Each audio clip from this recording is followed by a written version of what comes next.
Today, we will be beating Baldur's Gate 3 in under 5 minutes. Yeah, things are gonna get pretty broken, but that's why I love speedruns. Starting out, we choose Origin Gale as our starting character, but change his stats to 17 strength, 16 intelligence, and 15 dexterity. Next, we prepare our spells that we'll need for the run, and we will be using all 4 spells that we prepare. Chromatic Orb, Enhanced Sleep, Magic Missiles, and the Fog Area one. Now we can get started. Right away, we cast Enhanced Leap and leap through the ship's anus. We jump into the living brain guy room and leap right into this area. Here we have the first major glitch. We need to jump through this wall. So we enter turn-based mode, use dash, and then we need to spam the Z key and the landing location. We bound the landing key to Alt scroll wheel, and so we need to spam both Z and Alt scroll wheel in a very specific spot. If we keep doing it right here, it will work. Once we finally make the jump, we need to immediately spam right click to skip the cutscenes. If we don't do this fast enough, we'll fall through the floor and the run's over. Next, we just need to use dash run and then jump to the transceiver, which brings us to the beach. Now we will need to set up a crazy glitch that skips all of Act 1. First, we take out the scroll from our bag, then we need to line up our camera right with the east and zoom in. Then we grab the scroll and pan over to this specific spot. The main visual indicator here we look for is the tree trunk on the left and then the bush. There should be a chasm a little above the bush, then we just need to go a tiny bit below it. We then release the scroll. Even though this location is out of range,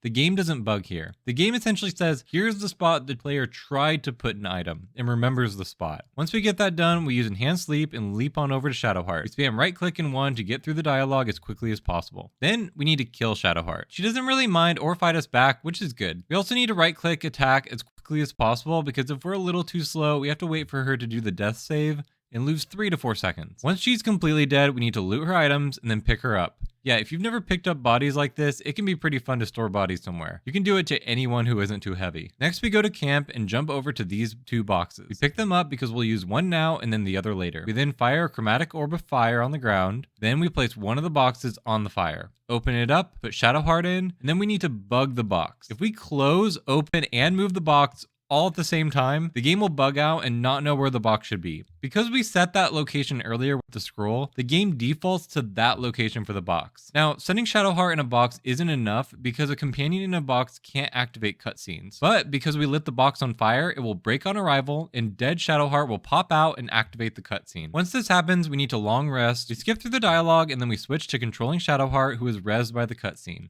And after going through some dialogue, we can have her go through the mountain pass entrance. This will initiate a long rest, and now we just need to go to sleep. However, first, we need to talk to Withers and Raphael in order to progress the story. By casting 2 magic missiles on Withers and 1 on Raphael, the game only makes us talk to Withers, which is quick. Finally, we consume a ring because we're Gale, and then long rest. This will bring us to a cutscene with our guardian. After skipping through watching this beautiful Gith in gold armor talk to us, we can now begin the mountain pass. Here we separate from Shadowheart and use Gale only. First up, we use Enhanced Leap and then start leaping through the pass. After a couple leaps, we arrive upon a pack of undead. We need to cast Fog Cloud so no enemies are in it. We can then jump into the Fog Cloud and then jump away from all the enemies. Luckily, they can't see us like this because I doubt 5 HP Gale can win this fight. We jump over to a very stereotypical wizard and skip through his dialogue. After that, we can head into the Underdark. Right away, we go to camp and then do the same setup as before, where we kill Shadowheart, pick her up, fire a chromatic orb of fire on the ground, and then place a box on the fire. From here, we put Shadowheart in, and then we need to set the node, or the location that the box will glitch to. This one is pretty easy. All we need to do is to go to coordinates 168, -3, you see that in the top right of your screen, and move our cursor to the top of the screen,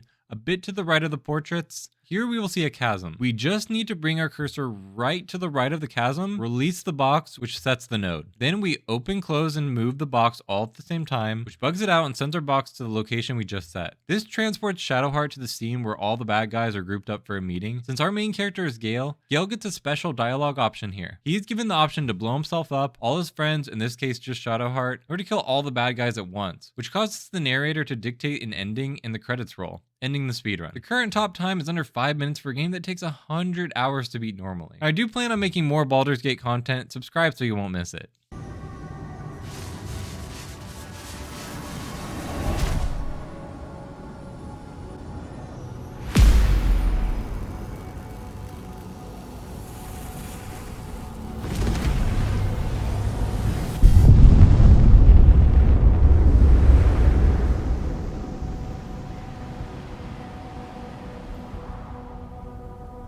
Beneath the smoking ashes of Moonrise Towers, the Elder Brain lies destroyed.